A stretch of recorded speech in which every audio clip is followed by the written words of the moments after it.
Hello friend, अस्सलाम वालेकुम। Welcome to in new topic. Friend, आज का जो टॉपिक है वो प्रॉपर्टीज़ ऑफ ब्रिक के बारे में है कि ब्रिक के कौन कौन से प्रॉपर्टीज़ है। तो फ्रेंड, इस टॉपिक में हम डिस्कस करेंगे कि ब्रिक की जो मैकेनिकल प्रॉपर्टीज़ है और आपके साथ जो थर्मल प्रॉपर्टीज़ है वो कौन कौन से है एक बिल्डिंग ब्रिक के।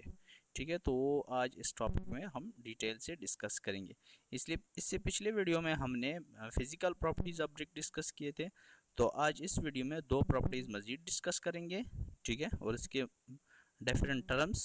ठीक है, सो चलते हैं टॉपिक की तरफ।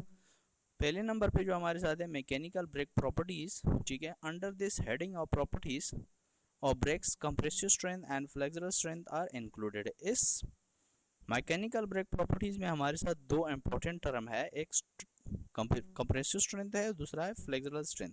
तो कंप्रेसिव स्ट्रेंथ और फ्लेक्सुरल स्ट्रेंथ ये आज हम डिस्कस करेंगे। तो कंप्रेसिव स्ट्रेंथ ऑफ ब्रेक कितना होना चाहिए, तो ये आज हम इस टॉपिक में हम डिस्कस करेंगे।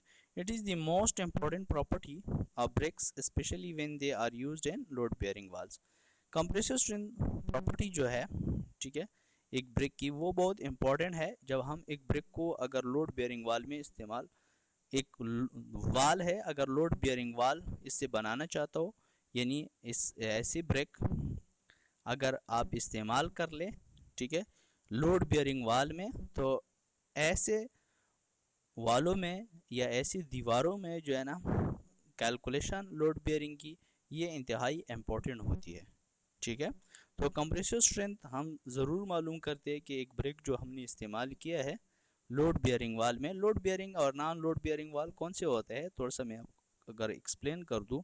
लोड बेयरिंग वाल वो होते हैं जो लोड को बर्दाश्त कर सकते हो, यानी ऐसी दीवारें जो लोड को बर्दाश्त कर सकते हो, तो ऐसी दीवारों को हम लोड बेयरिंग वाल कहते हैं।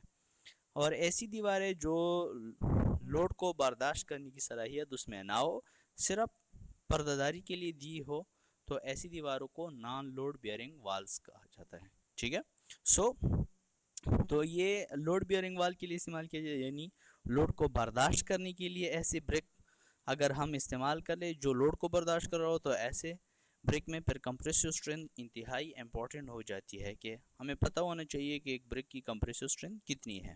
So the compressive strength of brick depends on the composition of the clay and degree of burning. Compressive strength of brick जो होता है वो डिपेंड करता है composition of clay. Composition of clay के क्ले किस टाइप की इस्तेमाल हुई है।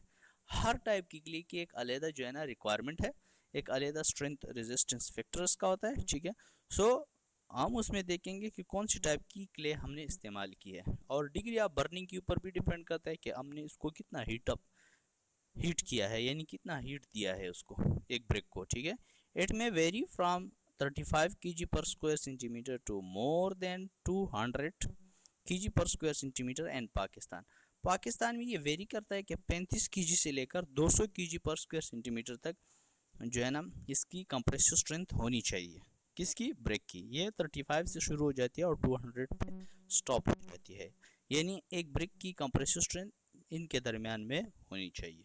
ठीक है, वो डिपेंड करता है फर्स्ट क्लास सेकंड क्लास। तो फर्स्ट क्लास तो उसकी ज़्यादा होनी चाहिए, सेकंड क्लास फिर इसकी कम होनी चाहिए, तो थर्ड क्लास इसकी फिर और कम होनी चाहिए, तो इसी तरह। ठीक है, इसके बाद it is specified under the ISS codes that an ordinary type building brick must possess a minimum compressive strength of 35 kg per square centimeter।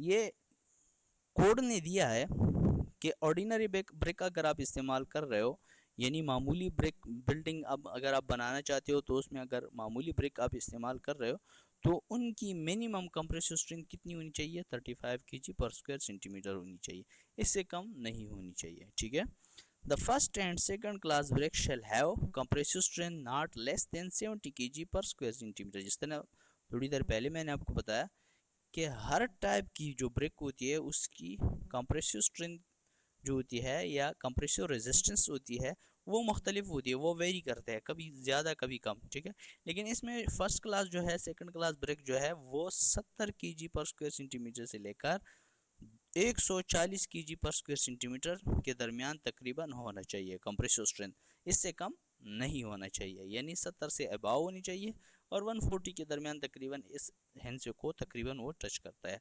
वैसे तो 200 kg पर स्क्वायर सेंटीमीटर तक इस्तेमाल किया जाता है, लेकिन फर्स्ट क्लास सेकंड क्लास जो normally तैयार किया जाता है किलन में, सो उसकी जो 70 से 140 kg पर स्क्वायर सेंटीमीटर के दरमियान होना चाहिए उसकी कंप्रेसिव स्ट्रेंथ।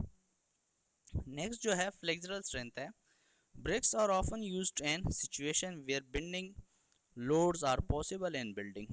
ब्रिक बाज़ औक़ात हम इस्तेमाल करते हैं, बाज़ ऐसी जगह होते हैं जहाँ पे बेंडिंग लोड भी आता है। अगर बेंडिंग लोड आता है तो उसकी फ्लेक्सुरल स्ट्रेंथ डेफिनेटली होनी चाहिए। एक बिल्डिंग को अगर आप इस्तेमाल कर रहे हो ऐसी जगह में जहाँ पे बेंडिंग लोड भी आ रहा है, तो उस जगह में अगर आपने ब्रिक इस्तेमाल किया है तो उसकी फ्लेक्सुरल स्ट्रेंथ भी होनी चाहिए बिल्डिंग ब्रिक की, ठीक है। अगर नहीं है तो आप उसको इस्तेमाल वहाँ पे नहीं कर सकते। So as such they should possess sufficient strength against transverse load. Transverse load कौन सा लोड होता है? अगर हमारे साथ ये ब्रिक है, इसकी लंबाई है, तो चौड़ाई के रुख जो लोड आता है, ठीक है, सो उसको कहते हैं transverse load. So they should possess, इसमें होना चाहिए sufficient strength against transverse. Transverse load जो आता है उसके खिलाफ काफ़ी ज़्यादा मुज़ाहमत होनी चाहिए एक ब्रिक में। अगर आप फ्लेक्सुरल स्ट्रेंथ की जगह पे फ्लेक्सुरल जो है ना, फ्लेक्सुरल सिचुएशन ऐसी जगह है जहाँ पे बेंडिंग लोड आ रहा है या फ्लेक्सुरल लोड आ रहा है, तो वहाँ पे ब्रिक में ये क्वालिटीज़ होनी चाहिए। It is specified that flexural strength of common building bricks shall not be less than 10 kg per square centimeter। Specified ये किया गया है कि फ्लेक्सुरल स्ट्रेंथ जो है बिल्डिंग ब्रिक की वो 10 kg पर स्क्वायर सेंटीमीटर से कम नहीं होना चाहिए, ठीक है, ये स्पेसिफाइड है। नेक्स्ट जो है best grade bricks often possess flexural strength over 20 kg per square centimetre. अगर आप एक अच्छी क्वालिटी की ब्रिक इस्तेमाल में जा रहे हो यानी इस्तेमाल कर रहे हो, ठीक है, ऐसी ब्रिक आप इस्तेमाल कर रहे हो जिसकी क्वालिटी काफ़ी अच्छी है, काफ़ी ज़बरदस्त है, तो उसकी जो स्ट्रेंथ है फ्लेक्सुरल स्ट्रेंथ वो 20 kg पर स्क्वायर सेंटीमीटर से ज़्यादा होनी चाहिए, कम नहीं होनी चाहिए। वैसे तो 10 kg कह रहा है, लेकिन अगर आप अच्छी क्वालिटी की ब्रिक इस्तेमाल कर रहे हो तो उसकी जो फ्लेक्सुरल स्ट्रेंथ है वो 20 kg से अबाव होनी चाहिए। Similarly, it is required that a good building brick shall possess a shearing strength of 50 to 70 kg per square centimeter। इसी तरह जो ब्रिक की शेयरिंग स्ट्रेंथ है, ठीक है, शेयर फोर्स के खिलाफ, उसकी भी तकरीबन 50 से 70 kg पर स्क्वायर सेंटीमीटर के दरमियान होनी चाहिए यही स्ट्रेंथ, यानी शेयरिंग स्ट्रेंथ भी इसमें होनी चाहिए एक ब्रिक में, ठीक है। नेक्स्ट जो हमारे साथ इंपॉर्टेंट है thermal properties of building bricks. ये हमने मैकेनिकल प्रॉपर्टीज ब्रिक के डिस्कस कर लिए, अब हमारे साथ thermal properties of building bricks आ रहे हैं, ठीक है। So thermal brick properties of building bricks जो आ रहा है, बिसाइड्स इसके अलावा being hard and strong ideal bricks should also provide an adequate insulation against heat, cold and noise. एक अच्छी क्वालिटी की ब्रिक अगर है, हार्ड है, सख्त है, तो वो उसमें भी ये क्वालिटी होनी चाहिए कि इंसुलेशन उसमें होनी चाहिए, यानी आवाज़ जो है ना उसमें जो है ना ट्रांसफ़र नहीं होनी चाहिए, और हीट उसमें ट्रांसफ़र नहीं होनी चाहिए, और कूल्ड और सर्दी वगैरह उसमें पास आउट नहीं होनी चाहिए, और आवाज़ वगैरह उसमें पास आउट नहीं होनी चाहिए, ठीक है, ये कह रहे हैं। So the heat and sound conductivity of bricks very greatly with their density and porosity. Brick की जो आपके साथ ये प्रॉपर्टीज, अगर इसमें ये प्रॉपर्टीज इन्वॉल्व हो, यानी ब्रिक अगर साउंड के खिलाफ उसमें रेजिस्टेंस हो, या कूल्ड या हीट, या मिसाल के तौर पर ऐसे जो है ना आवाज़ के खिलाफ उसमें रेजिस्टेंस आपने पैदा करना हो, तो ब्रिक जो है ना दो चीज़ों के ऊपर मेनली डिपेंड करता है, एक डेंसिटी और एक पोरोसिटी, इसकी कसाफत ब्रिक की, और पोरोसिटी की, इसमें पानी कितना पास आउट हो सकता है, तो इन दो चीज़ों के ऊपर ज़्यादातर डिपेंड करता है, ठीक है। तो आगे क्या कह रहे हैं, very dense and heavy bricks conduct heat sound at a greater rate. अगर हमारे साथ एक डेंस ब्रिक है, काफ़ी हैवी ब्रिक है, तो इसमें ये क्वालिटी होती है कि वो हीट और साउंड को बहुत तेज़ी के साथ ट्रांसफ़र कर सकते हैं। तो हमें ये तो नहीं चाहिए, हमें कौन सा चाहिए? They have therefore poor thermal and acoustic, acoustic means sound insulation qualities. तो उसकी जो साउंड के ख़िलाफ़ जो रेजिस्टेंस होती है वेरी डेंस ब्रिक की, वो काफ़ी कम होती है, ठीक है, यानी पुअर थर्मल होती है, ठीक है। तो इसलिए हम हैवी डेंस जो ब्रेक है वो इस्तेमाल नहीं कर सकते। अगर ऐसी जगह पे हमने इस्तेमाल करना हो ब्रेक को जहाँ पे जो है ना आवाज़ जो है ना ट्रांसफ़र ना करने की जो है ना हमें इंडिकेशन दिया हो कि यहाँ पे आवाज़ ट्रांसफ़र नहीं होना चाहिए, तो वहाँ पे हम डेंस ब्रेक इस्तेमाल नहीं कर सकते। क्योंकि ज़्यादातर जो कॉमन लोग कहते हैं, ठीक है, इंजीनियर से हटकर, वो कहते हैं कि जो डेंस ब्रिक होती है वो काफ़ी मजबूत होती है और आवाज़ के ख़िलाफ़ भी काफ़ी उसकी रेजिस्टेंस होती है। तो ये काफ़ी गलत है। ये कह रहा है कि वो इस तरह ही नहीं होता है, बल्कि जो काफ़ी डेंस ब्रिक होती है उसमें आवाज़ जज़ब होने की जो उसकी सलाहियत होती है वो काफ़ी ज़्यादा होती है।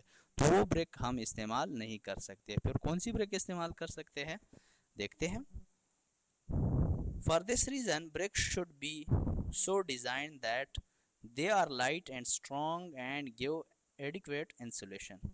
इस पर्पस के लिए हम फिर क्या करते हैं, एक ब्रिक को डिज़ाइन करते हैं कि उसमें आवाज़ के ख़िलाफ़ भी जो है ना रेजिस्टेंस हो, ठीक है, और साथ में हीट के ख़िलाफ़ भी रेजिस्टेंस हो, ठीक है, और मौसम जो चेंज आउट होता है उसके ख़िलाफ़ भी उसमें रेजिस्टेंस हो, ठीक है। तो उस पर्पस के लिए नॉर्मली हम लाइट ब्रेक मीन जो वज़न में हल्का हो और स्ट्रांग हो, ठीक है, उसकी इंसुलेशन काफ़ी अच्छी होती है। सो फ्रेंड, ये था हमारे साथ वीडियो का लास्ट। तो अगर आपको हमारी वीडियो अच्छी लगी हो तो ऐसी अच्छी मज़ीद अच्छी वीडियो के लिए हमारे चैनल को सब्सक्राइब, लाइक और कमेंट ज़रूर कर दें। Thank you so much. The end by progress through technology.